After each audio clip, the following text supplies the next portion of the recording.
Spighe di grano, il lavoro dell'uomo, la speranza del pane, però anche l'oro dell'estate, che è proprio la stagione del raccolto. Fin dai tempi più antichi, dopo la mietitura, si estraevano i chicchi di frumento. Se la quantità era maggiore, la si stendeva per terra, in mezzo all'aia, e si batteva finché tutto il grano era uscito dalle spighe, o addirittura si facevano girare sopra i buoi, gli animali, e per calpestare i covoni che erano appunto stesi.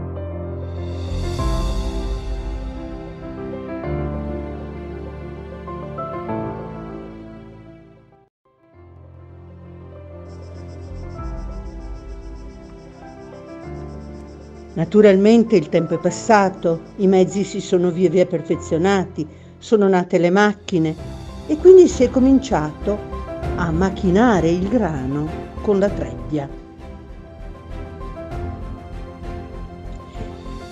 Il centro dell'operazione era la corte, un ampio spazio che poteva ospitare sia i carri carichi di frumento sia la trebbiatrice, dotata spesso addirittura anche di una pressa per formare le bale de paglia. Quando arrivava il giorno stabilito si preparava ogni cosa e tutti avevano il loro posto di lavoro, il loro compito da svolgere. Al momento opportuno si faceva partire la grande cinghia di trasmissione, che si metteva in moto con un rumore assordante, generando una nuvola di polvere.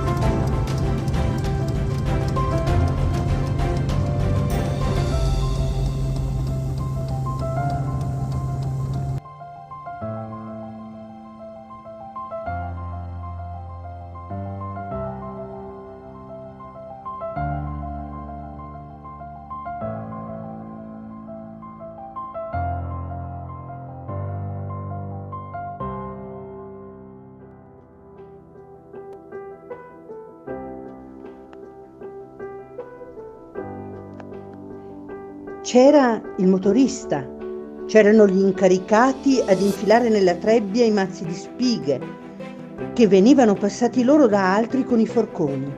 C'era chi toglieva le balle e già fermava da un'altra parte.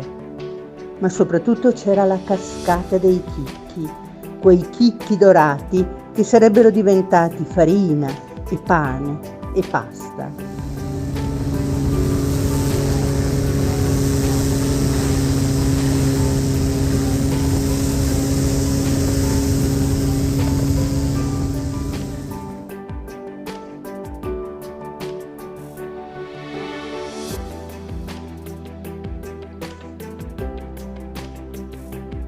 Nell'afa di luglio naturalmente non mancava, di solito era una donna o erano dei ragazzini, chi girava tra i lavoranti con un fiasco a portare da bere, a rinfrescare le gole, a ripulirle dalla tanta polvere. Tanta fatica, ma anche tanta soddisfazione. Soddisfazione per il raccolto, per aver lavorato insieme, per sedersi poi tutti insieme intorno alla tavola per il pasto in comune.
I tempi passano, le cose cambiano, ma il passato può tornare. Può tornare in una calda domenica di luglio in contrada Meggiara, per far rivivere un rito antico, una festa contadina, un pezzo di mondo di una volta. La terra continua a dare i suoi frutti e continua ad esserci il dono del pane sulle nostre tavole.